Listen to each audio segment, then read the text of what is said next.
Ես եկել եմ Հայաստանում եւս մեկ անգամ նշելու Ֆրանսիայի աջակցություն, որը Հանրապետության նախագահը ցանկացել է, որ լինի կայուն, ամբողջական եւ անխախտ։ Նախ եւ առաջ աջակցություն խաղաղության համաձայնագրին, որը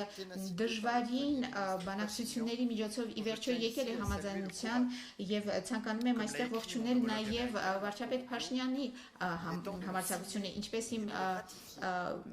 ոնց ինքն Մարկո Ռուբիոն է ասել, ժամանակն է այն ստորագրելու եւ այն վավերացնելու։ Ահա ինչ է սպասում Ֆրանսիան, Միացյալ Նահանգները եւ Եվրոպան։ Աջակցություն Հայաստանի սուվերենությանը, ինչպես նաեւ տարածքային ամբողջականությանը։ Հարկ է նշել նաեւ մեր պաշտպանական համագործակցությունը, լինի դա վերապատրաստումը, թե զինամթերքի տրամադրումը։ Այս ամենի նպատակն է Հայաստանին հնարավորություն տալ ապահովել իր պաշտպանությունը, իր սուվերենությունը։ Աջակցություն նաև Հայաստանի ժողովրդավարությանը